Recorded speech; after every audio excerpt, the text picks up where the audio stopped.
Hi friends, నమస్తే అండి. నేను మీ Jyotsna. Welcome to my channel house wife kitchen creatives easy recipes అండి. ఈరోజు కూడా ఈజీ టేస్టీ కమ్మని రెసిపీతో మంచి వెరైటీ రెసిపీతో మేము ముందుకు వచ్చాను. చూసారు కదా, ఇది అయితే పన్నీర్ బుర్జీ అండి. పన్నీర్తో బుర్జీ కర్రీ సూపర్గా ఉంటుంది. చపాతీలోకి పూరీలోకి అయితే ఇక అద్భుతం అండి. మన రెస్టారెంట్ కూడా వెళ్ళాల్సిన పని లేదు. ఇది తిన్నారంటే మళ్ళీ మళ్ళీ కావాలంటారు ఇంట్లో అందరూ. అంత టేస్టీగా ఉంటది. తక్కువ మసాలాలతో ఎక్కువ టేస్టీగా ఈరోజు మనం ఈ కర్రీ చేసుకోబోతున్నామండి. స్కిప్ చేయకుండా చివరి వరకు చూడండి.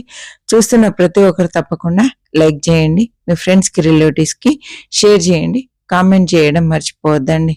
చాలా సింపుల్ పద్ధతిలో ఈరోజు ఇది చేసుకోబోతున్నామండి. చేయడం చాలా సులువు, కానీ టేస్ట్ మాత్రం అమోఘంగా ఉంటుంది.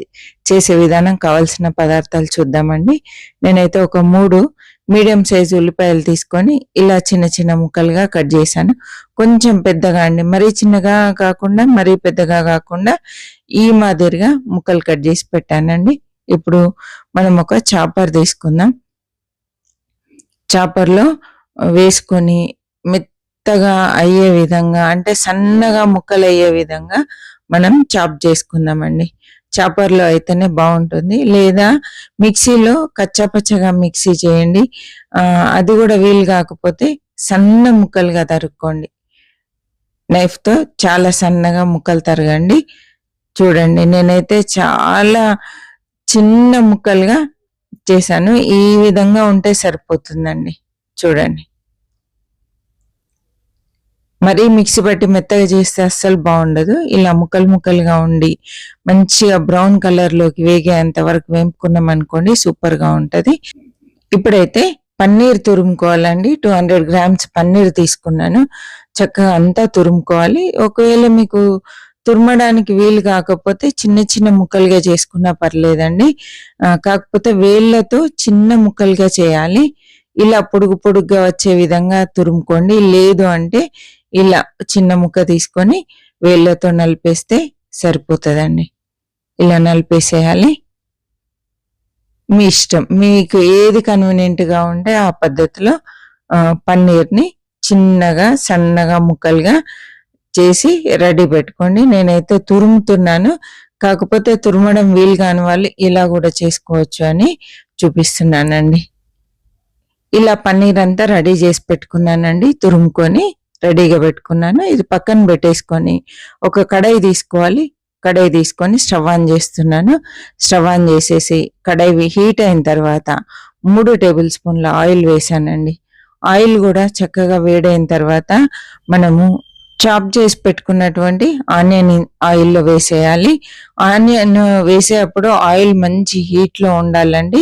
మంచి వేడి ఉంటేనే ఆనియన్ చక్కగా వేగుతుంది. ఇలా అంతా ఒకసారి కలిపేసుకోవాలి.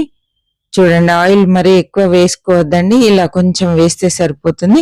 అంతా చక్కగా ఉల్లిపాయ అంతా వేడైన తర్వాత కొంచెం చిటికెడు ఉప్పు వేసుకుందాం. ఉప్పు వేస్తే త్వరగా కలర్ వస్తుంది, అందుకని ఉప్పు వేసి అంతా కలిపి మీడియం ఫ్లేమ్లో పెట్టేసి చక్కగా కలర్ వచ్చే వరకు వదిలేద్దామండి.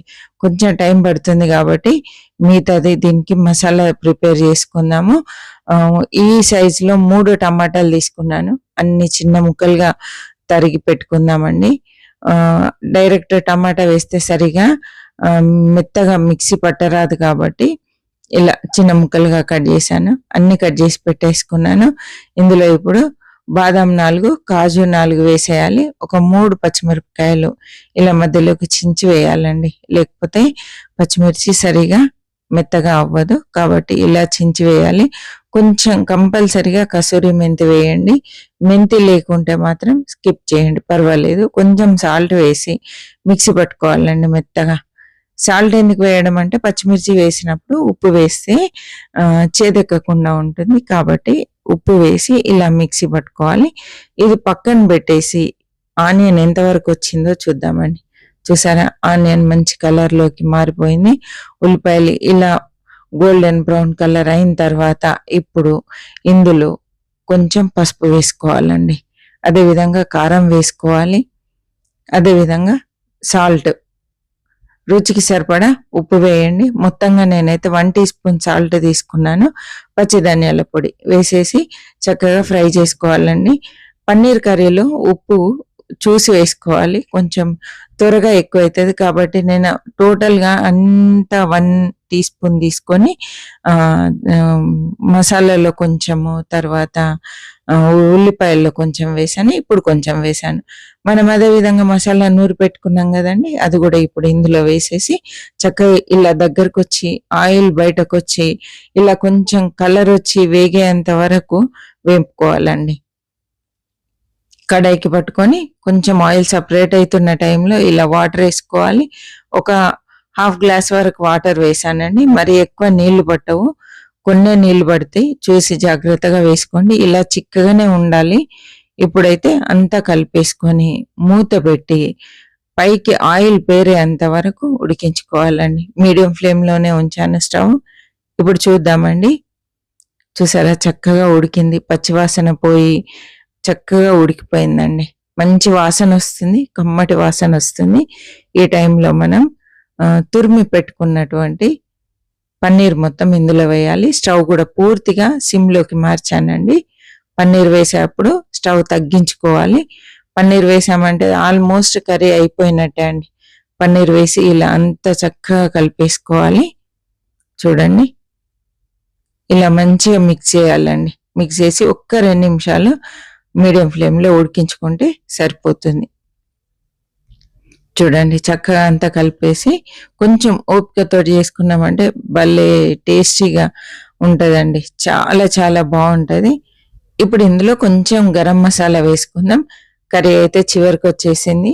ఇంకా కొంచెం బటర్ వేస్తే ఇంకా బావుంటదండి. చివరన బటర్ వేసేసి అంతా ఒకసారి కలిపేసుకోవాలి. బటర్ కరిగిందంటే ఆల్మోస్ట్ కర్రీ రెడీ అయిపోయినట్టే అండి. ఇంకా మనం పన్నీర్ వేసిన తర్వాత మూత పెట్టాల్సిన అవసరం లేదండి. బటర్ అంతా ఇలా చక్కగా కరిగిపోయింది. బటర్ వేసిన తర్వాత ఎక్కువసేపు ఉడకనివ్వద్దండి. చివర్లోనే బటర్ వేసుకొని బటర్ కరిగిందంటే సరిపోతదండి. ఇప్పుడు స్టవ్ కూడా తగ్గించాను. పూర్తిగా తగ్గించాను. ఫ్రెష్ కొత్తిమీర చల్లేసి దింపేసుకొని సర్వ్ చేసుకోవడమే అండి. చూసారు కదా ఎంత సింపుల్‌గా, టేస్టీగా మనం పన్నీర్ బుర్జీ చేసుకున్నాము. చాలా సింపుల్ అండి చేయడం. మీ అందరికీ నచ్చిందనుకుంటున్నాను. తప్పకుండా నచ్చి ఉంటుందండి. ఒకసారి అయితే తిని చూడండి. సూపర్‌గా ఉంటది. ఇప్పుడైతే స్టవ్ ఆఫ్ చేసి సర్వింగ్ బౌల్‌లోకి తీసుకుంటున్నాను. ఈ కర్రీ అయితే చపాతీలోకి, రైస్‌లోకి, పూరీలోకి అద్భుతంగా ఉంటదండి. రైస్‌లో గూడా బావుంటుంది. తర్వాత చపాతీలో బావుంటుంది. తర్వాత కర్రీ ఎదిగొస్తుందండి. మామూలుగా మనం పన్నీర్ కర్రీ చేసిన దానికి దీనికి చాలా తేడా ఉంటది. కొంచెం కర్రీ ఎక్కువ అన్నంకు కలుస్తది. కాబట్టి తప్పకుండా ట్రై చేయండి. మీకు నచ్చిందనుకుంటున్నాను. నచ్చినట్లయితే కామెంట్ చేయండి, లైక్ చేయండి, షేర్ చేయండి, సబ్స్క్రైబ్ చేయండి. మరి ఒక మంచి రెసిపీతో మళ్ళీ కలుద్దాం. అప్పటి వరకు సెలవండి. చివరి వరకు చూసినందుకు థ్యాంక్ యూ సో మచ్ అండి.